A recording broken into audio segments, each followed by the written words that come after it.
Bonjour à tous, voilà, le petit moment qu'on va passer ensemble, c'est une formation à l'évangélisation de rue. Donc il faut savoir que ce qui suit parle du message de l'évangile lui-même, de surtout comment l'apporter. C'est spécialement adapté à des situations où on n'est pas sûr de revoir la personne. Et il s'agit de donner à la personne qu'on croise une bonne occasion d'entendre l'évangile. Et même au-delà de l'entendre, il s'agit de le déposer dans les cœurs. Et on va voir un petit peu comment est-ce qu'on peut faire ça. Alors, point numéro 1, qu'est-ce que l'évangile ?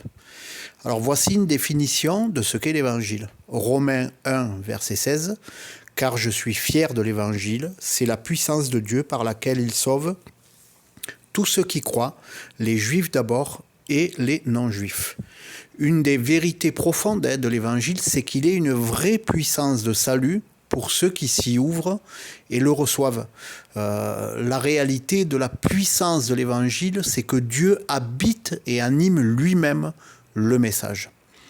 On va voir une autre définition de ce que c'est que l'évangile. Jean 3,16. « Oui, Dieu a tant aimé le monde qu'il a donné son Fils, son unique, pour que tous ceux qui placent leur confiance en lui échappent à la perdition et qu'ils aient la vie éternelle. » En effet, Dieu a envoyé son Fils dans le monde, non pas pour condamner le monde, mais pour qu'il soit sauvé par lui. Celui qui met sa confiance en lui n'est pas condamné, mais celui qui n'a pas foi en lui est déjà condamné, car il n'a pas mis sa confiance en la personne du Fils unique de Dieu. Ici, l'évangile, on voit qu'il revêt l'aspect du sauvetage, et d'un sauvetage qui va nous épargner du jugement final. Donc on a aussi un aspect juridique ici. On voit encore une autre facette, Marc 10, 45, « Car le Fils de l'homme est venu non pour être servi, mais pour servir et donner sa vie en rançon pour beaucoup. » Alors là, dans ces paroles, Jésus lui-même nous parle d'un prix qu'il a payé, donc du fait qu'on était des captifs. Ici, l'évangile revêt la facette de l'affranchissement. On va voir enfin une autre formulation, Romains 5, verset 8. « Mais en ceci, Dieu prouve son amour envers nous. Lorsque nous étions encore pécheurs, Christ est mort pour nous. » Alors ici, Paul met en avant la puissance de l'amour de Dieu pour l'humanité.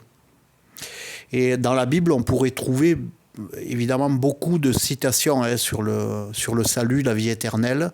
Et je vous invite vraiment à les rechercher pour voir que l'évangile a beaucoup de facettes et que cette bonne nouvelle, finalement, on peut la porter sous beaucoup d'angles différents. Alors, on pourrait résumer la bonne nouvelle comme ça. La bonne nouvelle de l'évangile, c'est le fait que Dieu ait manifesté la volonté de nous sauver de la perdition, que le Christ se soit incarné, soit mort et ressuscité, et que l'Esprit vienne installer en nous cette bonne nouvelle. Point numéro 2. L'annonce de l'évangile est faite pour amener le salut à une personne. Dans l'annonce de l'évangile, on est à la fois des prédicateurs, des ambassadeurs et des témoins. Et on va lire un passage qui confirme ça.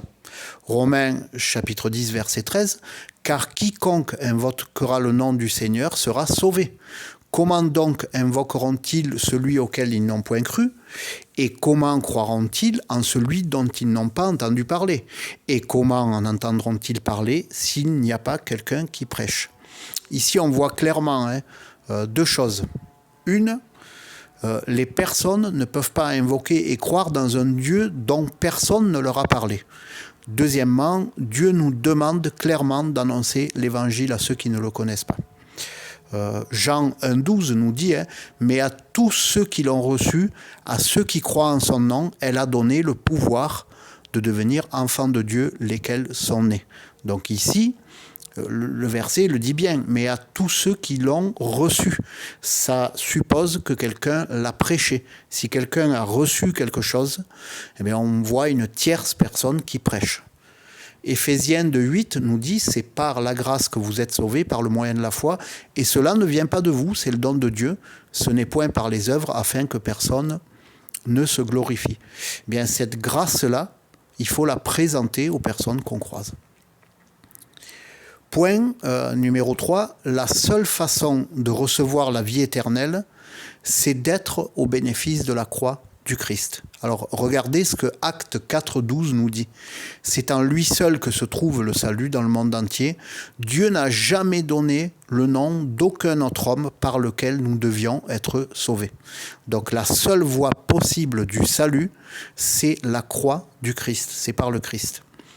Romains chapitre 10, verset 9. En effet, si de ta bouche tu déclares que Jésus est Seigneur, et si dans ton cœur tu crois que Dieu l'a ressuscité des morts, tu seras sauvé. Car celui qui croit dans son cœur, Dieu le déclare juste. Celui qui affirme de sa bouche, Dieu le sauve. Alors, la question est de savoir comment est-ce que les gens vont confesser que Jésus est Seigneur et Sauveur, qu'il est mort et ressuscité pour qu'il soit sauvé. La seule réponse, c'est qu'ils doivent savoir ce que le Christ a fait pour eux. Ils doivent donc entendre et recevoir cette proposition de vie éternelle. Et ça se fait par l'annonce de la bonne nouvelle, qui est appelée aussi l'annonce de l'Évangile. Nous, les chrétiens, nous devons leur prêcher cette bonne nouvelle pour que les personnes entendent. Point numéro 4. Le Seigneur nous demande d'annoncer l'Évangile.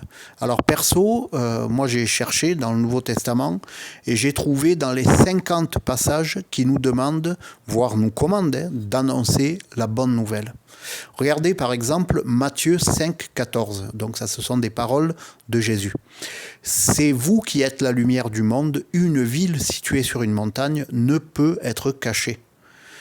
Marc 16, 15, il leur dit « Allez dans le monde entier, proclamez l'évangile à tous les hommes. » 1 Corinthiens 2, 2, « Car je n'ai pas estimé devoir vous apporter autre chose que Jésus-Christ et Jésus-Christ crucifié. » C'est le message de l'évangile, ça. Psaume 105, verset 1. Même dans l'Ancien Testament, on voit la nécessité de parler de ce que Dieu fait. Louez l'Éternel et faites appel à lui. Publiez parmi les peuples ses hauts faits. 1 Corinthiens 9, 16. Si j'annonce l'Évangile, ce n'est pas pour moi un sujet de gloire, car la nécessité m'en est imposée, et malheur à moi si je n'annonce pas l'Évangile. Ce passage-là ne veut pas dire que Dieu nous ferait du mal si on n'annonce pas l'Évangile. Mais ce passage peut vouloir dire que si on ne partage pas l'Évangile, donc ce message de vie éternelle, on va être triste finalement de garder ce message que pour nous et de ne pas l'annoncer aux personnes qu'on croise. Et là, moi je vous propose d'imaginer une parabole. Alors imaginons qu'un jour, dans ton quartier, il y a un souci avec le réseau d'eau et que l'eau devienne impropre à la consommation et même nocive. Bon, là vous imaginez un peu la chose. L'eau est mauvaise, les gens tombent malades, ils meurent, ils font des dépressions, ils ont des soucis de tous ordres. Le quartier devient un lieu de douleur. Le souci, c'est que l'eau est mauvaise, mais personne ne peut s'en priver sous peine de mourir de soif. Alors les gens, qu'est-ce qu'ils font finalement? Ils boivent de cette eau qui est un poison. Maintenant, on imagine que toi, dans ta balade habituelle, tu sois attiré à faire un détour. Et que dans un endroit que tu ne connaissais pas, tu découvres finalement une source d'eau, tu bois de cette eau, et là, tu sais que cette eau est pure parce qu'au moment où tu la bois, tu vas vivre le nettoyage de tout ton être. Et chaque jour, tu vas retourner à cette source et de jour en jour, tu vis en toi une purification physique, émotionnelle, mentale que tu ne connaissais pas. Et là, tu te dis que tu es un privilégié, que tu as une chance énorme parce que les autres habitants de ton quartier, ils n'ont pas accès à cette eau. Eux, ils sont toujours obligés de boire cette eau empoisonnée.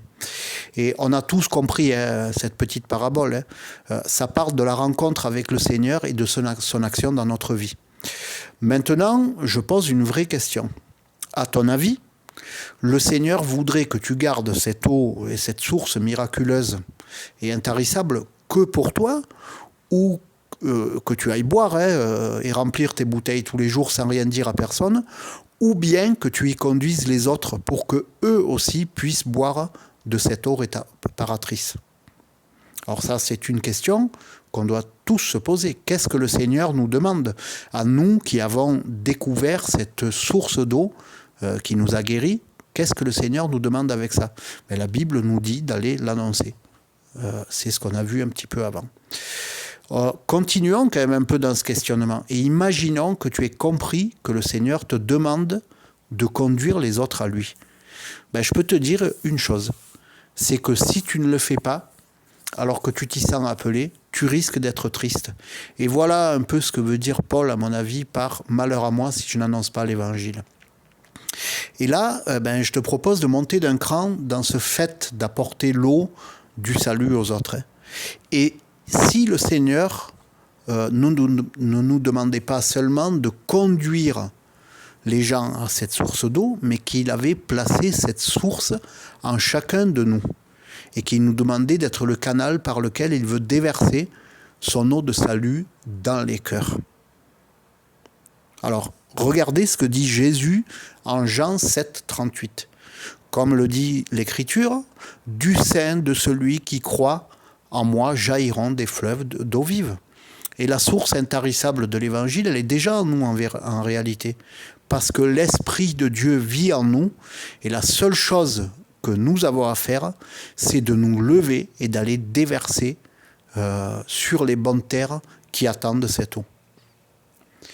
1 Corinthiens 1, 18. Car la prédication de la croix est une folie pour ceux qui périssent, mais pour nous qui sommes sauvés, elle est une puissance de Dieu. 1 Corinthiens 1, 23. Or, nous prêchons un Messie crucifié, scandale pour les Juifs et folie pour les non-Juifs. La prédication de l'Évangile, il faut le savoir, va obligatoirement susciter une réaction. Et face à la parole de Dieu, personne ne reste neutre. Soit le cœur est touché et il s'ouvre, soit il se ferme. Et quand on évangélise, il faut s'attendre à une de ces deux réactions et surtout la discerner pour comprendre l'attitude qu'on doit adopter par la suite. Point numéro 5. Le Seigneur est avec nous pour annoncer l'Évangile. Et oui, dans l'annonce de l'Évangile, il y a une chose qui est primordiale à savoir et que on ne doit pas regarder à nos capacités, mais à celles du Seigneur pour cette tâche, parce qu'il est avec nous. Quand on annonce l'Évangile, on est complètement dans la volonté de Dieu. On ne doit jamais se poser la question si c'est la volonté de Dieu d'annoncer l'Évangile. Matthieu 10, 19. Lorsqu'on vous traduira devant les autorités, ne vous inquiétez ni du contenu ni de la forme de ce que vous direz, car cela vous sera donné au moment même. En effet, ce n'est pas vous qui parlerez, ça sera l'Esprit de votre Père qui parlera par votre bouche. Alors, ce passage-là, évidemment, est-ce qu'on peut penser que l'Esprit est avec nous aussi quand on va annoncer l'Évangile et qu'il va nous aider à annoncer cet Évangile? Pour moi, la réponse, elle est oui, elle est évidente. Et ceux qui annoncent l'Évangile ont expérimenté ça beaucoup de fois. Quand on va évangéliser, les versets viennent, on trouve les paroles, moi j'ai vu des personnes timides qui allaient évangéliser dans la rue, qui n'osaient pas parler, mais on aurait dit qu'elles étaient transformées. Il n'y avait plus de timidité, elles parlaient avec une assurance inhabituelle. Elles-mêmes ne se reconnaissaient pas. C'est parce que Dieu est avec nous. Et ça, c'est vraiment important de le comprendre. Exode 4, 12. Va donc, je serai avec ta bouche et je t'enseignerai ce que tu auras à dire. Luc 12, 12. Car le Saint-Esprit vous enseignera à l'heure même ce qu'il faudra dire. Acte 5, 32. Et nous sommes témoins de ce que nous disons, et le Saint-Esprit que Dieu a donné à ceux qui lui obéissent en est aussi témoin. On est d'accord que recevoir la vie éternelle, c'est le plus grand miracle de notre vie. Alors la question, c'est est-ce qu'on veut que nos prochains vivent ça aussi? Si la réponse est un vrai oui, alors on a un désir en commun avec notre Seigneur. Et regardez ce que le Seigneur nous promet pour que ce désir soit mis en œuvre. Acte 1, verset 8. Mais le Saint-Esprit descendra sur vous, vous recevrez sa puissance et vous serez mes témoins à Jérusalem, dans toute la Judée et la Samarie et jusqu'au bout du monde. Et oui, il faut vraiment que cette vérité absolue habite en permanence dans nos cœurs. C'est que Dieu lui-même est avec nous et nous assiste quand on va annoncer l'évangile. Moi, je pourrais vous donner 50 témoignages, et même plus, de ce baptême de puissance et d'amour que j'ai reçu en allant prêcher la bonne nouvelle, alors que j'en avais pas envie ou que j'étais fatigué, j'avais pas la forme. Et moi, je ne vais pas vous donner tous ces témoignages-là. Par contre, je vous propose plutôt d'aller l'expérimenter vous-même. Vous sortez dans la rue. Vous vous levez un jour, vous prenez un sac à dos, un petit sac, vous mettez des évangiles dedans et vous allez en mission dans la rue avec pour objectif d'annoncer l'évangile à au moins une personne. Et vous allez voir ce qui se passe. Dieu nous promet. Vous savez, quand Dieu nous dit qu'il est avec nous, qu'il est toujours avec nous, c'est une promesse. Dieu ne revient pas sur ses promesses. Quand Jésus dit « Je suis avec vous jusqu'à la fin du monde », le contexte de cette parole-là, c'est la mission. Il le dit aux disciples au moment de les envoyer. Eh bien, figurez-vous qu'il est toujours avec nous et que quand on se lève pour aller annoncer l'évangile dans la rue, il est avec nous, on est envoyé, on est dans sa volonté. On n'a pas de doute à avoir là-dessus. Il est avec nous et croyez qu'il va être avec nous, qu'il va nous aider et qu'il va nous aider même à parler. Et souvent on entend moi je suis timide, je ne l'ai jamais fait, je ne sais pas quoi dire. Alors on entend un peu plus rarement j'ai envie d'y aller, je ne suis pas habitué, mais je sais que le Seigneur m'aidera. Et croyez que c'est exactement ce qui se passe. Je vous donne un tout petit témoignage. Je suis allé dans la rue il y a quelques mois avec quelqu'un qui m'a dit plusieurs fois qu'il n'avait jamais fait, qu'il était timide, qu'il n'arriverait pas à parler, que lui il ferait que écouter. Bon, avant d'aller, il se sentait bloqué en fait. Et finalement, on a pris la voiture, on est allé, il est descendu de la voiture. On était autour de la gare de ma ville. À partir du moment où il a posé le pied par terre, il a dû parler à 15 personnes. Il priait avec une facilité déconcertante. Même lui, il ne s'est pas reconnu. Tout simplement, il a expérimenté ça. Et je relis le passage, mais le Saint-Esprit descendra sur vous, vous recevrez sa puissance et vous serez mes témoins à Jérusalem, dans toute la Samarie, dans la Judée et jusqu'au bout du monde. Voilà, c'est ce qui s'est passé ce jour-là. Cette parole-là, elle a été donnée il y a 2000 ans. Eh bien, quelqu'un l'a vécue devant moi il y a quelques mois encore. Et puis moi, je l'ai expérimenté. Et puis si vous décidez de sortir, si tu décides de sortir, si tu prends cette décision, crois-moi que tu vas l'expérimenter. Et retenons quand même et gravons dans nos cœurs une vérité et une réalité. Pour annoncer l'évangile, Dieu lui-même fait équipe avec nous et il nous y aide d'une façon incroyable. Ça, c'est quelque chose qui ne doit jamais quitter nos cœurs. Et oui, l'annonce de l'évangile, c'est un travail d'équipe entre Dieu et nous, mais aussi entre frères et sœurs. Si le cœur de l'Église bat au même rythme en son sein, cette harmonie, elle va se retrouver dans l'action d'évangéliser, dans la culture d'évangélisation du groupe ou de l'Église. Et on peut penser qu'une Église qui a une culture continuelle d'évangélisation, c'est un peu comme une équipe de foot. Chacun a ses talents, chacun a ses dons, chacun a son poste, chacun a son cœur. Alors, il y a une partie qui va aller sur le terrain et il y a une partie qui intercède. Et quand les personnes viennent, mais une autre partie prend le relais pour les soins et les suivis des personnes qui ont vécu quelque chose avec Dieu. Point 6, l'annonce de l'évangile, ça n'est pas quelque chose d'inné. Ça s'apprend, ça se travaille et ça se pratique. Le Seigneur, il a assemblé d'abord 12 personnes qui ne connaissaient pas l'évangile, qui attendaient le Messie, bien sûr, mais qui n'étaient pas vraiment enseignés. Il les a enseignés pendant 3 ans. Donc on voit bien la nécessité d'être enseigné.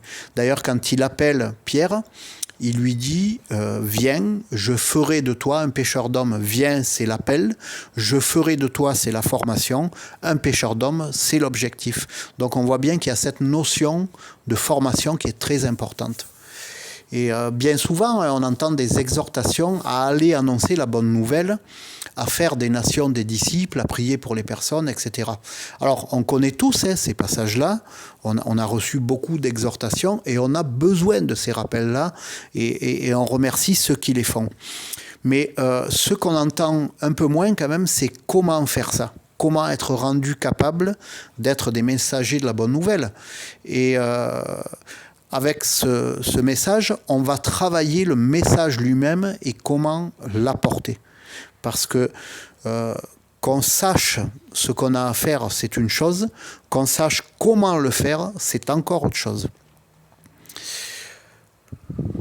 Alors, moi, personnellement, dès que j'ai rencontré le Seigneur, j'ai voulu que la terre entière entende l'Évangile. Et j'ai voulu l'apporter à beaucoup de personnes, mais je l'ai souvent fait maladroitement, parce que je ne savais pas articuler ce message, et je ne savais pas comment faire, dans quel ordre je devais dire les choses. Et souvent, par exemple, je disais aux gens « Jésus t'aime ». Alors, c'est une vérité. Il n'y a pas de doute là-dessus. Mais dans la Bible, par exemple, on ne trouve pas une prédication où les apôtres disent à des non-croyants « Jésus t'aime » et tout le monde est sauvé. Dans Acte 2, par exemple, quand on entend que les 3000 sont ajoutés à l'Église, c'est suite à une prédication de l'Évangile. Des fois, on va entendre aussi Jésus est mort pour toi. Alors ça, c'est une autre vérité, évidemment. Mais sans le reste du message, un non-chrétien ne peut pas comprendre ni pourquoi, ni ce que ça veut dire. Et en vérité, la prédication de l'Évangile, elle doit être biblique, claire et audible pour que n'importe qui, à commencer par un enfant de 8 ans, puisse comprendre ce message. Perso, quand j'ai vu que j'arrivais pas à annoncer clairement l'évangile, j'ai fait des formations à l'évangélisation et j'en ai fait 5-6 et il faut vraiment comprendre qu'à partir du moment où on annonce l'évangile, c'est une prédication. Souvent on pense que la seule personne qui peut prêcher, c'est celui qui prêche le dimanche à l'église. Non, dès que vous annoncez l'évangile, dès que tu annonces l'évangile, en fait tu es en train de prêcher la bonne nouvelle. Et si tous les chrétiens devaient connaître au moins une seule prédication, un seul message par cœur, ça serait bien ce message-là de l'Évangile. Il faut savoir quand même qu'on est tous ambassadeurs de Christ, et un ambassadeur porte et apporte fidèlement la parole de son roi. L'ambassadeur ne déforme pas ou n'altère pas la parole de son souverain. Dans l'annonce de l'Évangile, notre prédication doit être absolument biblique. Il faut vraiment comprendre que l'Esprit de Dieu, qui est toujours présent en nous, veut travailler, mais avec la vérité biblique, pas avec un message déformé. Et il nous est demandé de rien retrancher ou de rien ajouter à la parole de Dieu. Dieu veut nous utiliser pour déposer l'évangile dans les cœurs, mais ça implique quand même deux choses, deux dimensions. La première, c'est qu'il faut vraiment avoir envie de le faire, et ça implique deux choses. Premièrement, de l'obéissance au Christ, qui nous demande d'annoncer ce message. Deuxièmement, de la compassion pour ceux qui ne connaissent pas le Seigneur. Ensuite, on a un deuxième axe. Il faut se laisser transformer par le Seigneur, et aussi se laisser former pour ça. Ici, ça implique une position d'humilité pour se laisser enseigner et une volonté d'action aussi. Il faut vraiment tous ces éléments-là pour aller annoncer l'Évangile. Regardez, Marc 1, 17. Jésus leur dit « Suivez-moi et je vous ferai pécheurs d'hommes ». J'en parlais un peu plus tôt. Dans ce tout petit verset, on a tout le processus de l'annonce de l'Évangile. 1, suivez-moi, ça c'est l'appel. Je vous ferai, c'est la formation. Et pécheur d'hommes, c'est l'objectif. Et on retrouve ce principe d'appel, de formation et de mise en pratique dans toute la Bible, du début à la fin. 2 Timothée 2,2. Ce que tu as entendu de moi en présence de nombreux témoins, confie-le à des hommes fidèles qui, à leur tour, sachent l'enseigner à d'autres. Dans ce passage et dans beaucoup d'autres, il est question d'apprendre les choses, de les pratiquer, de les transmettre. L'annonce de l'évangile n'échappe pas à ce principe d'apprentissage. Et c'est ce qu'on va voir maintenant.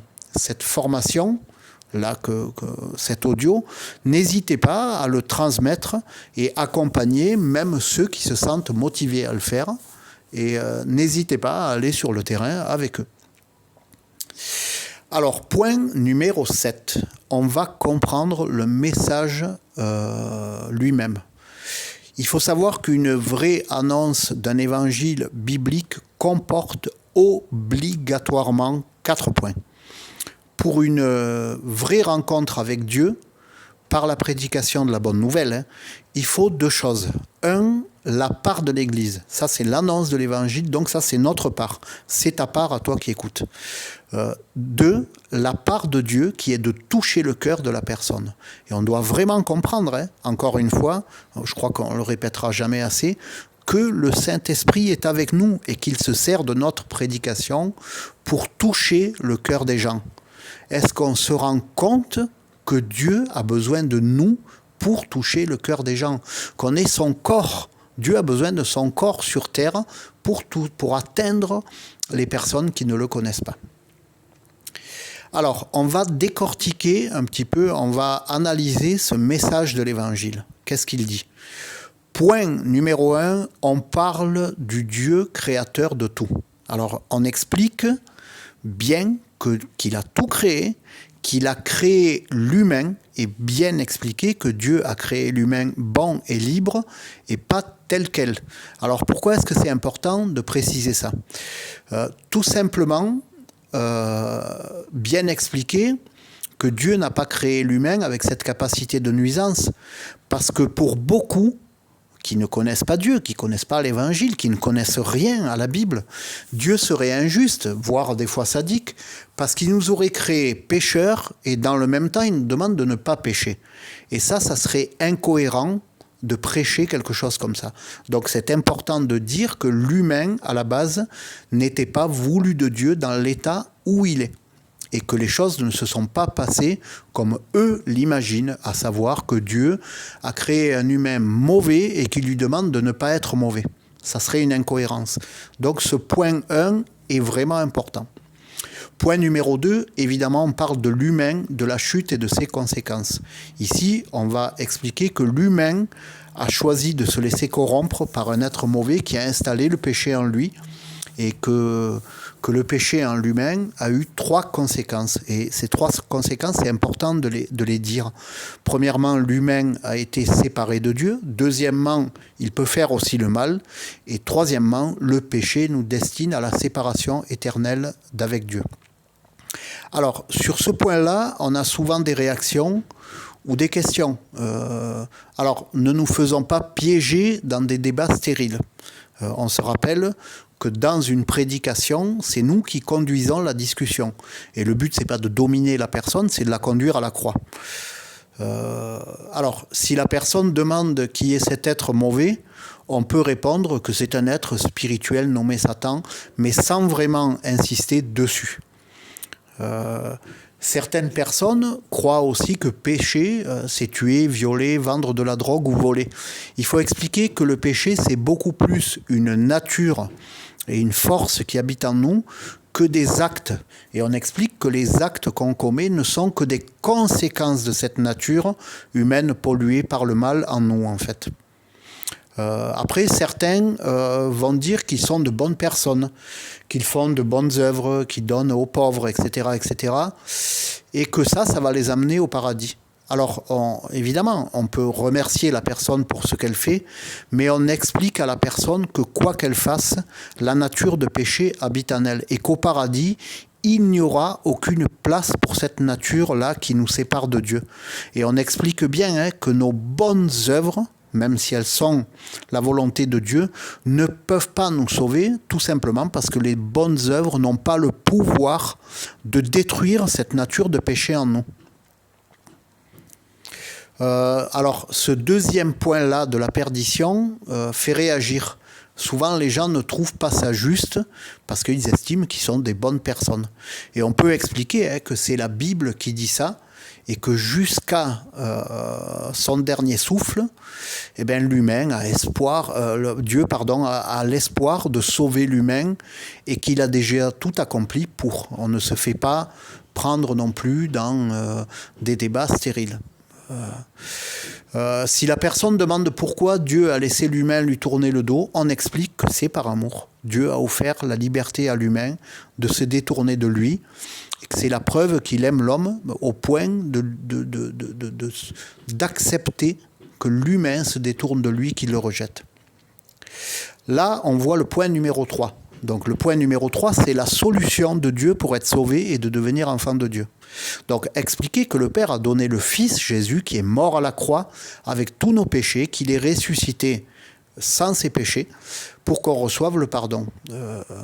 Ce qui nous offre une relation avec Dieu, et pour qu'après la mort, on aille vivre avec lui pour toujours. Et bien dire que Dieu a fait ça par pur amour et qu'on n'a rien à mériter ou à faire, que le salut est un cadeau de Dieu, un pur cadeau d'amour. Ici, on explique que si le péché peut nous fermer à la relation avec Dieu et à la vie éternelle, il ne peut pas empêcher Dieu de nous sauver non plus, si c'est ce qu'on veut vraiment. Point numéro 4 de l'annonce de l'Évangile, on parle des effets d'accepter Dieu dans sa vie. Ici, on explique qu'un être humain qui s'ouvre à ce message et qui se laisse habiter par Dieu va recevoir le pardon, la vie éternelle, la paix dans son cœur. Il va vivre une vie nouvelle dans laquelle Dieu va marcher à ses côtés jusqu'à la fin de sa vie et il va agir aussi dans sa vie. Donc, on résume les 4 points indispensables d'une vraie annonce biblique de l'Évangile. 1. La création, on dit Dieu. 2. La chute et de ses effets, on dit l'humain. 3. La solution de la croix, on dit Jésus-Christ. 4. La vie avec le Seigneur, on dit les fruits que cela apporte. Alors, quand vous avez apporté ces 4 points-là, vous avez fait 2 choses. Premièrement, vous avez prêché un évangile biblique, 100% biblique. Et de cette façon-là, le Saint-Esprit peut travailler plus efficacement dans un cœur parce que le Saint-Esprit travaille mieux avec la parole de Dieu et pas avec un message altéré. Deuxièmement, vous avez fait un cadeau immense à la personne. Vous lui avez fait le cadeau d'entendre le vrai message du salut. Et là, on va voir un petit peu à quoi peut ressembler une prédication de l'Évangile. Là, on passe à l'annonce de la bonne nouvelle, et ça doit être encore une fois biblique, clair, audible, intentionnel et évidemment prêché avec foi. J'ai entendu et prêché moi-même des annonces de la bonne nouvelle absolument incompréhensibles et inaudibles, où les gens n'ont rien compris du tout à ce que je racontais. Et je trouve que c'est dommage de gâcher une occasion de bien apporter ce message de salut. Alors, ce qui va suivre, c'est une prédication de l'Évangile dans sa forme la plus simple et la plus pure. Maintenant, l'idéal, c'est que chacun l'adapte à sa personnalité, avec ses mots, sachant une chose, c'est que les 4 points doivent toujours être là. Quoi qu'il en soit, quoi que tu dises, comment que tu le dises, quel que soit le format ou l'axe avec lequel tu l'apportes, il doit toujours y avoir les 4 points dans la prédication de l'Évangile. Je les répète, la création, la chute, la rédemption en Jésus et la nouvelle naissance. Alors, voilà une prédication. Dieu a tout créé, et quand il a créé l'humain, il n'y avait absolument aucun mal dans l'être humain. Mais un être mauvais les a trompés, les a détournés de Dieu, et une nature mauvaise s'est installée dans les premiers humains. Cette nature, elle est en nous tous. On n'a rien fait pour ça. On est né avec cette nature. Elle a eu 3 effets désastreux sur nous. 1. On ne peut pas avoir de relation avec Dieu de façon innée. Il faut la créer. 2. On peut aussi faire le mal. 3. Après notre mort, on sera séparé de Dieu pour toujours. Mais Dieu, qui nous a toujours aimés, nous offre une solution. Il y a 2000 ans, le Seigneur est venu nous rejoindre sur terre Et pour ça, il s'est fait homme en Jésus-Christ. Il y est resté 33 ans, il est mort sur une croix et il y a porté tous les péchés de tous les êtres humains. En mourant, il est mort avec tout ce mal en lui, mais il est revenu à la vie absolument pure et glorifiée, sans tout ce mal. En réalité, il a tué la nature de péché en lui-même, parce que cette nature-là, elle était un obstacle entre Dieu et nous. Et depuis ce temps, tous les êtres humains qui veulent et acceptent un contact avec Dieu et qui lui demandent pardon sincèrement pour leurs fautes, peuvent vivre une vraie rencontre avec Dieu. Ils peuvent avoir une vraie communion quotidienne avec lui. Ils vivent aussi une vie nouvelle et ils iront le rejoindre après leur mort. Et ce cadeau est pour tous les êtres humains et pour toi aussi qui écoutes, et tu peux le recevoir ici et maintenant. Voilà, ça c'est une prédication toute simple de l'Évangile. Et encore une fois, n'hésitez pas à l'aménager avec vos mots à vous, avec votre façon de parler. Tant qu'il y a les 4 points, ça convient. Alors, il faut savoir une chose, certaines personnes se convertissent de suite à la première prédication. D'autres devront l'entendre plusieurs fois et vont mettre même des années à rencontrer le Seigneur. Et certaines ne seront jamais touchées par ce message de l'Évangile. Ce qui est sûr à 100%, c'est que la volonté de Dieu est que chaque être humain entende ce message. Notre travail à nous, c'est d'annoncer l'Évangile. La conversion, c'est le travail du Seigneur. Nous ne sommes pas des commerciaux où on doit ramener tant de personnes à l'Église, faire tant de convertis. On ne trouve pas cette notion dans l'Écriture. Nous, on est des ambassadeurs. On va déposer l'eau de la parole dans les cœurs et après c'est le Seigneur qui fait le travail. Alors nous on a besoin de lui pour le faire, mais lui a besoin de son corps aussi pour que les personnes entendent l'Évangile. On connaît tous ce passage qui dit « J'ai semé, Apollos a arrosé et Christ a fait croître ». Quand on prêche un évangile biblique, on prêche la parole, la justice, la volonté et l'amour de Dieu. Et oui, et il faut savoir qu'aucun cœur ne reste neutre et insensible à ça. Soit le cœur s'ouvre, soit le cœur s'endurcit. Parfois, on peut voir des réactions au message de l'Évangile. Dans ce cas, il est préférable de ne pas insister. Le cœur n'est sans doute pas prêt. L'important, c'est que la personne ait entendu ce message et surtout ne jamais prononcer des paroles de condamnation du style « tu vas aller en enfer, tu vas être perdu, etc. etc. » Regardez, 1 Pierre 2,12, ayez une bonne conduite au milieu des païens, ainsi dans les domaines mêmes où ils vous calomnient en vous accusant de faire le mal, ils verront vos bonnes actions et loueront Dieu le jour où il interviendra dans leur vie. Si un jour Dieu visite la personne à qui vous avez prêché l'Évangile, croyez bien que si vous avez prêché avec amour, cette prédication va lui revenir en mémoire. Pourquoi ? Parce que l'Esprit de Dieu va venir ramener cette prédication. Et on se souvient des 2 agents de la conversion. La prédication de l'Évangile et le travail de l'Esprit. Alors, bien sûr, il y a des fois où la personne à qui vous allez prêcher, elle a un cœur ouvert. Dieu a créé une circonstance pour qu'on rencontre la personne, elle s'est laissée toucher, et son cœur est sensible à l'Évangile. Là, il faut la conduire à prier et prier pour elle. Et on va voir ça maintenant. Mais avant de voir ça, on va parler un tout petit peu du témoignage, 1 minute. Où est-ce qu'on place notre témoignage ? On comprend que la prédication de l'Évangile va avec notre témoignage, qui peut être donné avant pour ouvrir le cœur ou après pour appuyer le message. On peut aussi donner le témoignage de quelqu'un d'autre. Si par exemple vous avez quelqu'un qui est malade, alors on ne promet pas la guérison, mais on donne le témoignage de quelqu'un qu'on connaît, de préférence, et qui a témoigné d'une guérison miraculeuse. Ça peut être une semence dans le cœur de la personne.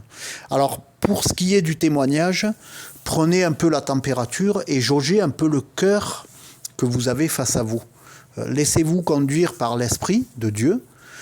Personnellement, moi, je témoigne d'abord, mais quand je discerne un cœur un peu endurci. Parce qu'un témoignage, ça peut ouvrir le cœur. Les gens peuvent vous dire que Dieu n'existe pas, mais ils ne peuvent pas nier votre témoignage. Ils n'auront rien pour contredire votre témoignage, parce qu'un témoignage, c'est possiblement la vérité. Alors, point numéro 9. Donc, si on voit que quelqu'un est ouvert, on profite de l'occasion. Et là, on va aller avec la personne devant le Seigneur, on va prier pour la personne qui a ouvert son cœur. Alors, ce point-là, c'est un point clé, vraiment, parce qu'on devient des accompagnants, et là, on va marcher avec la personne jusqu'à la croix, et ce chemin-là, il se fait avec et par la prière. Alors, la prédication seule ne suffit pas pour faire entrer le salut dans un cœur. Pour que les gens soient sauvés, ils doivent entendre l'évangile et surtout se repentir de leurs péchés. Donc, pour se repentir, il faut les confesser devant Dieu, et ça se fait par une prière. Il faut comprendre que les gens ne connaissent pas la prière de repentance, et ça va être à nous de les accompagner devant Dieu avec cette prière de repentance. On peut partir sur ce temps de prière en disant quelque chose du style « Est-ce que tu voudrais avoir une rencontre avec Dieu et lui ouvrir ton cœur là maintenant ?» Moi, par exemple, j'ai posé cette question des dizaines et des dizaines et des dizaines de fois, et des dizaines de fois, la personne a répondu oui, donc j'ai prié avec elle. Si la personne vous dit oui, on peut ajouter « Est-ce que tu veux répéter une prière après moi ?» Et si la personne accepte, par exemple, on peut lui faire répéter cette prière-là.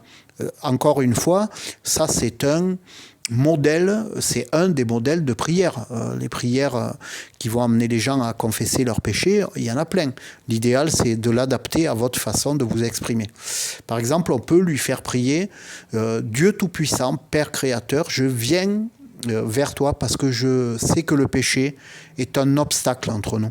Je te demande pardon pour tous les péchés que j'ai commis contre toi, contre moi et contre les autres. Je veux que cette barrière entre nous soit brisée. Je confesse et je crois que tu as donné ton Fils Jésus pour qu'il brise le mur qui nous sépare sur la croix.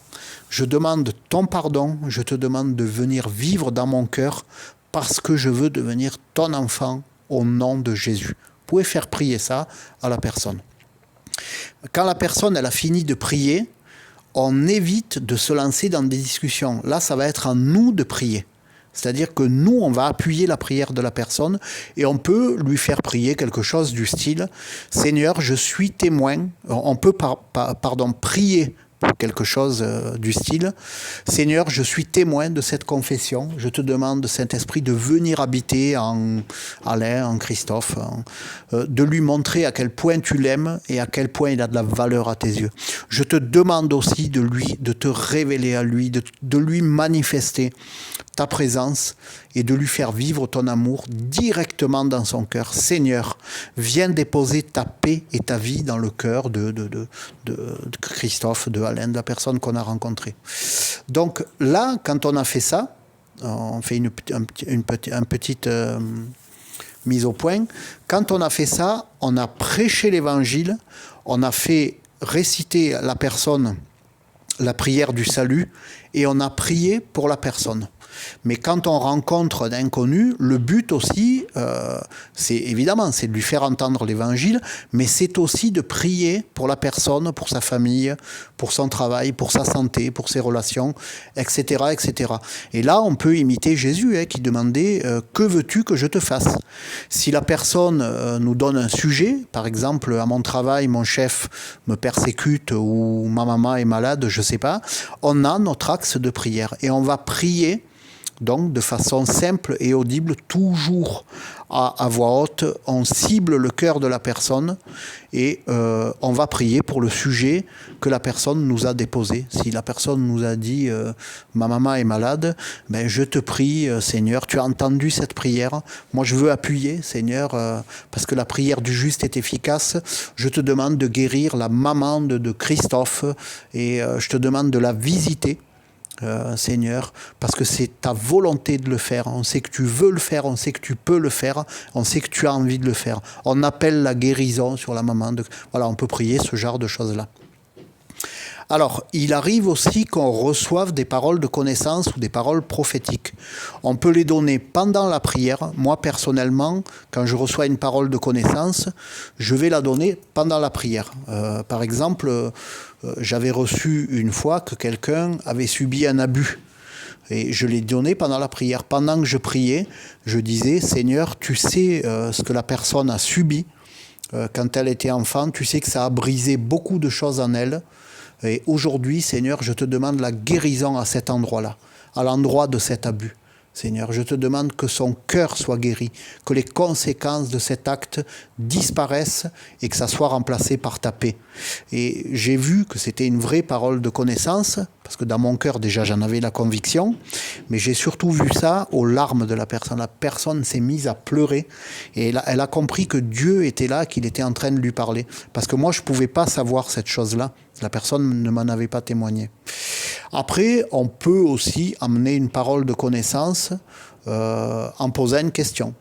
Est-ce que tu aurais eu un accident dans une 307 rouge ? Voilà. On se rappelle que quand Dieu donne une parole de connaissance, il y a toujours de la précision dans cette parole. Si c'est une parole générale, c'est peut-être pas une parole de connaissance, c'est peut-être une parole d'exhortation. On reconnaît la parole de connaissance à la précision. Elle est toujours précise. On se rappelle, par exemple, quand Paul a été aveuglé pendant plusieurs jours, Dieu a parlé à Paul et il lui a dit d'aller dans telle maison et que quelqu'un allait venir lui imposer les mains. Après, il a parlé à Ananias et il lui a dit, tu vas dans telle maison, tu imposes les mains à Paul, etc. On voit la précision là dans les paroles. Autre chose, on garde les yeux ouverts pendant la prière. C'est hyper important. Pourquoi ? Parce qu'on va observer le corps. On va voir s'il y a des larmes. On va voir si le corps bouge. On va voir si le corps lâche un petit peu. Souvent, quand les personnes sont touchées par la paix de Dieu, on voit le corps qui se ramollit. La paix vient et on voit le corps qui se ramollit. Par exemple, vous allez avoir une personne assise, elle va s'appuyer son corps, on dirait qu'il est en train de lâcher. Et ça, c'est très bon signe, c'est que la paix de Dieu est en train de détendre son cœur, sa tête, et puis son corps, ses muscles aussi. Alors, entre la prédication, le témoignage et la prière, si chacun s'écoutait, ça peut prendre à peine 10 minutes. Et ces 10 minutes-là, il faut savoir qu'on les donne à la fois au Seigneur et à la personne. Ces 10 minutes, elles peuvent sauver une vie et elles peuvent faire de la personne à qui vous êtes en train de parler, un frère ou une sœur en Christ. Vous pouvez lui apporter le message du salut. Tu peux déposer ce message du salut et il peut porter du fruit. Il peut tomber dans une bonne terre et porter du fruit, comme nous le dit le Seigneur dans la parabole. Et je voudrais ajouter aussi que aller dans la rue, ça peut s'apparenter au travail d'un agriculteur. Et un agriculteur a besoin de matériel, il a besoin d'être formé à l'utilisation de ce matériel, il a besoin d'une semence et il a besoin d'un terrain. Et l'agriculteur peut estimer que sa mission, elle est accomplie à quel moment ? C'est simple, quand il a bien utilisé son matériel et qu'il a déposé la semence dans le bon terrain. Et on l'a bien compris, l'évangélisation de rue, ça s'apparente à un travail et surtout à une mentalité de missionnaire, que ce soit à l'autre bout du monde ou chez le voisin. Quand tu portes la parole de l'évangile, fais-le avec une mentalité d'ambassadeur et de missionnaire. Ça, c'est hyper important. Dans ta tête, quand tu pars évangéliser, tu pars en mode missionnaire, en mode je suis en mission et je ne perds pas l'objectif de vue. Point numéro 10, on va voir un petit peu les points à éviter. Alors j'ai listé les principaux, mais chacun va pouvoir discerner un petit peu ce qu'il faut éviter ou pas. Alors la première chose, c'est de se laisser distraire. Quand on évangélise, on fait équipe avec le Seigneur lui-même. Et il faut savoir qu'on doit être en position d'écoute, dans un esprit de prière. On évite de se laisser distraire. On va éviter les conversations trop profondes ou trop nourries entre nous. Pourquoi? Parce que sinon on va trop s'écouter et on risque de rater une direction, une parole, et on risque de rater une personne à qui Dieu voulait parler. On se rappelle qu'on est là pour une seule chose, ça n'est pas pour parler de nos problèmes ou donner un témoignage ou raconter des choses. On est là pour une seule chose, c'est apporter l'évangile et mettre les personnes en contact avec Dieu pour leur déposer ce message de salut. On ne doit jamais dévier de ça. Dans la rue, avec les gens qui ne connaissent pas Dieu, on évite les Dieu me dit ou l'Éternel te dit. Pourquoi? Parce qu'il faut qu'on comprenne quand même que quelqu'un qui ne connaît pas Dieu, pour lui, c'est complètement surréaliste de rencontrer quelqu'un qui lui explique que Dieu est en train de lui parler. Vous vous rendez compte? C'est surréaliste pour quelqu'un qui n'est pas croyant. Autre chose, on évite aussi le patois de Canaan, à savoir le langage qui est trop théologique, du style par exemple l'expiation, la dispensation de la grâce, le joug du péché, la grâce rédemptrice, la nouvelle naissance, le sang de Jésus. Tout ça, ce sont des termes bibliques et ce sont des vérités, bien sûr. Mais les gens ne comprennent pas ces termes-là, ils ne savent pas ce que ça veut dire. Donc, s'ils ne savent pas, c'est mieux d'être simple, d'être clair. Il faut savoir qu'un enfant doit pouvoir comprendre notre message. On évite aussi de parler en langue, au moins à voix haute dans la rue. Si il nous vient un parler en langue, et qu'on parle en langue, on peut le faire, si on l'a à cœur, mais on peut le faire en chuchotant. Il a la même puissance, il a la même valeur, et il atteindra le but de la même façon que si on hurle. Et ce qui est à déconseiller dans la rue, pourquoi? Parce que les gens vont se poser des questions sur le parler en langue. Même s'il est complètement biblique, il est de Dieu, il n'y a pas de problème. Mais quelqu'un qui ne connaît pas Dieu va trouver ça bizarre. Et on se rappelle qu'à la Pentecôte, quand les personnes se sont mises à parler en langue, mais d'autres gens qui étaient là, qui étaient des croyants, dans le contexte, c'était des juifs, c'était des gens qui connaissaient la Torah, ils ont dit que les disciples étaient remplis de vin, etc., etc. Donc même eux n'ont pas compris. Imaginons quelqu'un qui ne connaît pas Dieu ou qui est même athée. Autre chose aussi d'important, on va éviter de parler du diable, des esprits qui sont partout, de l'apocalypse, d'un peu la vision apocalyptique. La marque de la bête, l'enlèvement, etc. Alors tout ça c'est biblique, on n'a pas de souci avec ça. Mais là on est dans quelque chose qui est de l'ordre de l'enseignement. On n'est pas dans l'annonce de la bonne nouvelle. Comprenons que pour beaucoup, tout ça c'est irrationnel. Et ça peut même être polémique. Le but de l'annonce de l'évangile, c'est d'annoncer l'évangile. Ça, ces choses-là viennent ensuite, ça vient par l'enseignement, ça. Quelque chose d'important aussi, si on a discerné une présence spirituelle. On ne chasse pas d'esprit en criant dans la rue, en criant sur un esprit. Par contre, on peut prier des paroles de liberté.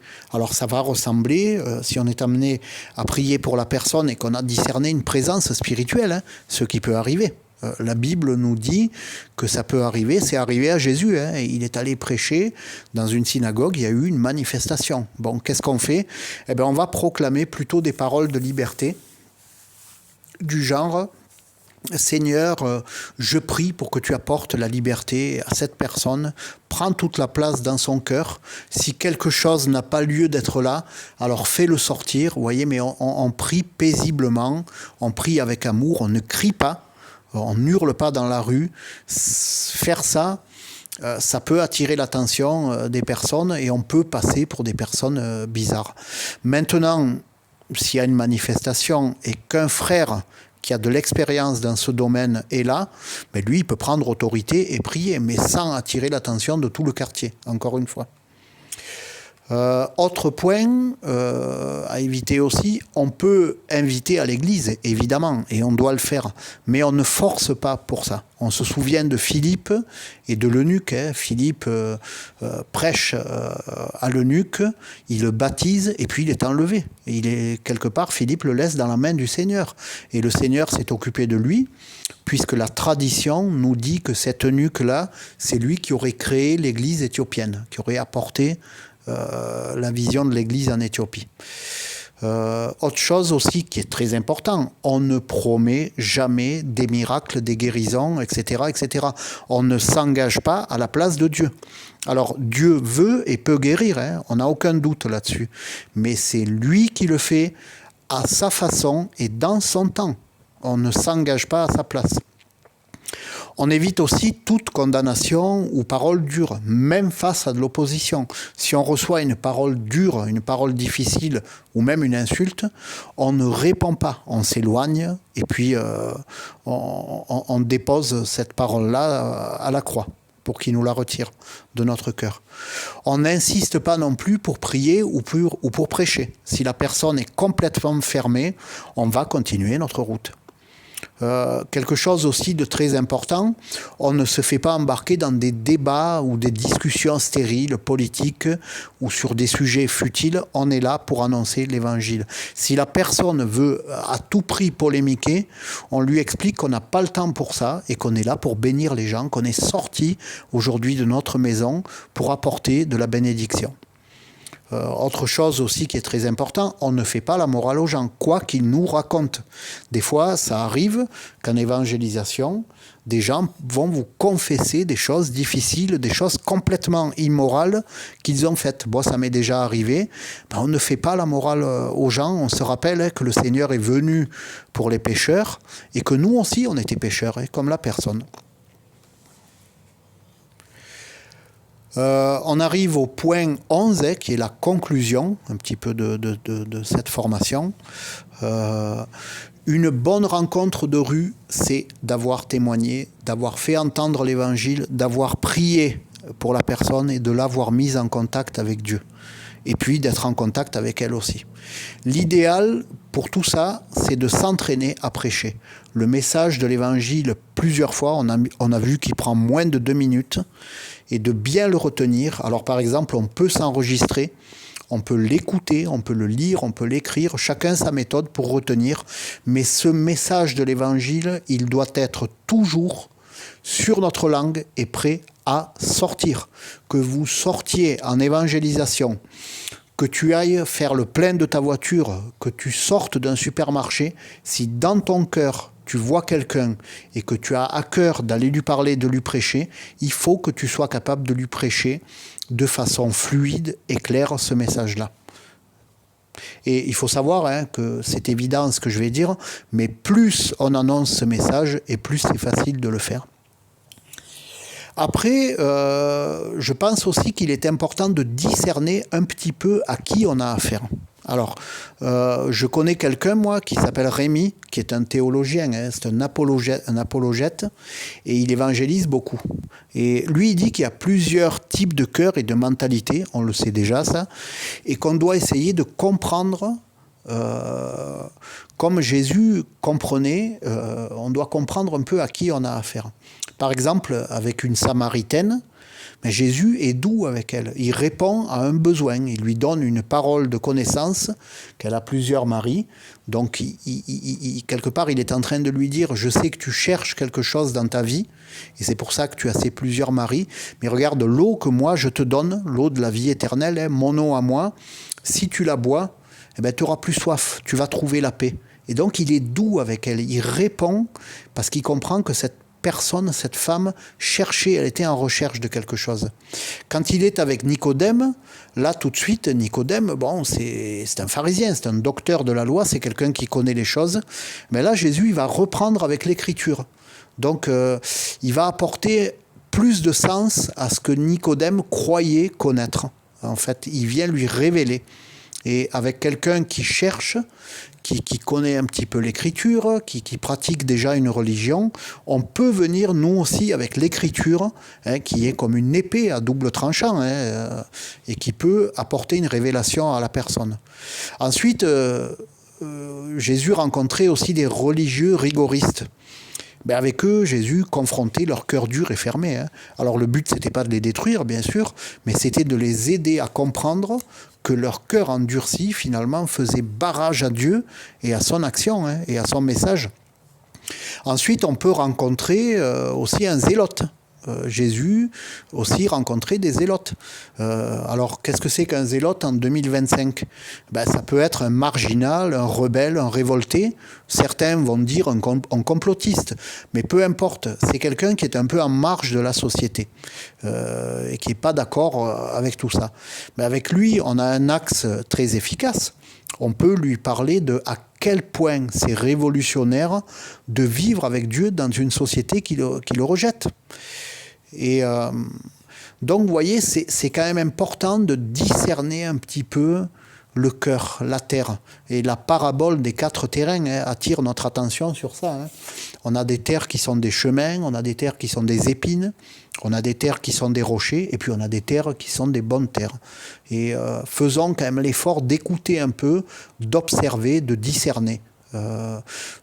Régulièrement, quand on écoute, quand on arrive à écouter, on peut arriver à peu près à discerner un petit peu le caractère de la personne, un peu sa personnalité, à quelle classe de pensée un peu elle appartient. Et on essaie de le faire en tout cas. Une question importante aussi, elle peut se poser, c'est comment on choisit vers qui on va. Alors là, ça c'est très personnel parce que c'est chacun qui décide ou qui se laisse conduire par l'esprit. Et je connais des frères et sœurs, moi, qui sont attirés par les jeunes. D'autres, c'est les sans-abri, d'autres, c'est les Africains. D'autres, c'est les personnes âgées. Moi, par exemple, je suis attiré par les Maghrébins, par les musulmans. Je suis attiré par les jeunes aussi, et un peu les marginaux, les sans-abri. Mais quand j'évangélise, moi personnellement, mais ça c'est mon témoignage à moi, c'est pas un modèle, le Seigneur me conduit en m'attirant vers quelqu'un. Quand je suis attiré vers quelqu'un, je suis attiré d'aller lui parler un peu comme un aimant, mais je réfléchis pas en général, et puis j'y vais.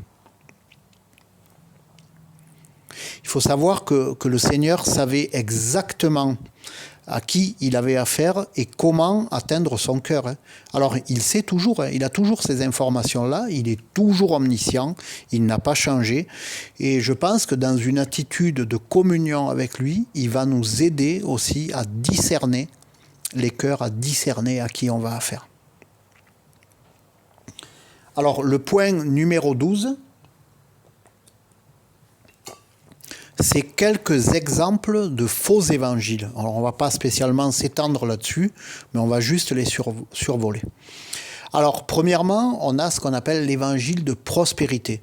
C'est une prédication de l'évangile, ça, qui promet que si la personne se convertit, elle n'aura plus jamais de maladie, il n'y aura plus de souffrance, il n'y aura plus d'épreuves, il n'y aura plus aucun problème, il n'y a que du bien-être et même des richesses matérielles. Dieu, dans cet évangile-là, serait notre débiteur et il nous devrait tout ça à condition qu'on se convertisse. Alors, ça n'est pas la réalité, ça n'est pas ce que la Bible dit non plus. Ensuite, on a un évangile, une espèce d'évangile à l'eau de rose. Ça, c'est un évangile sans repentance, où Dieu serait seulement amour et il n'y a pas de justice du tout. La pratique du péché répété et assumé ne serait pas grave, puisque Dieu ne serait là que pour pardonner et jamais pour transformer, pour sanctifier. En fait, dans cet évangile-là, Dieu irait toujours dans notre sens et il ne voudrait surtout pas nous contrarier. Cet évangile-là, c'est un faux évangile parce qu'il promet une vie en rose et souvent, les personnes qui prêchent ça, ils se servent de cette prédication pour attirer les gens à Dieu. Mais on attire les gens à Dieu avec la vérité. Et une des vérités de l'évangile, c'est qu'on y entre, on entre dans la vie éternelle par la repentance, donc en reconnaissant qu'on est pécheur. Ensuite, on a un évangile légaliste. Alors celui-là est pas mal prêché aussi. Ça, c'est l'évangile des efforts humains. La personne, donc, elle aurait des efforts à faire, toute une série de commandements à suivre, des changements à faire en échange du salut de Dieu. Dans cette prédication-là, l'humain ne doit plus pécher pour être sauvé. Il devrait d'abord se changer et devenir conforme à Dieu pour être sauvé. Et on sait bien que ça, c'est impossible. On sait que c'est impossible de se libérer du péché sans Dieu. Nous, on n'a pas cette puissance-là. On a besoin du Seigneur pour être séparé du péché. Et finalement, cet évangile-là, il met l'accent sur l'humain et sur ce qu'il aurait à faire, et non sur ce que Dieu a déjà fait pour nous sauver et nous transformer. En réalité, le message de l'évangile, c'est exactement le contraire de ce faux évangile-là. Le message de l'évangile, c'est que l'humain doit venir devant Dieu, il doit prendre ses responsabilités dans l'état où il est. Il vient à la croix sans peur d'être condamné, il prend ses responsabilités et à partir de ce moment-là, Dieu va le sauver, va le justifier, va le changer, va le sanctifier, va le purifier. Mais ça, c'est par grâce, c'est par la puissance de Dieu et ça n'est pas par les efforts humains. L'humain, il a finalement juste besoin d'aligner son cœur avec la volonté de Dieu, et cette volonté, c'est qu'il soit transformé. C'est Dieu qui fait le travail, ça n'est pas l'être humain. Parce que cette prédication-là, cet évangile-là, quelque part des efforts humains, c'est un évangile qui centre sur les efforts de Dieu. Sur les efforts humains, excusez-moi. Sur les efforts humains, finalement, il n'attire pas l'attention sur ce que le Christ peut faire et a déjà fait pour qu'on soit transformé. Et c'est important de ne pas prêcher cet évangile-là.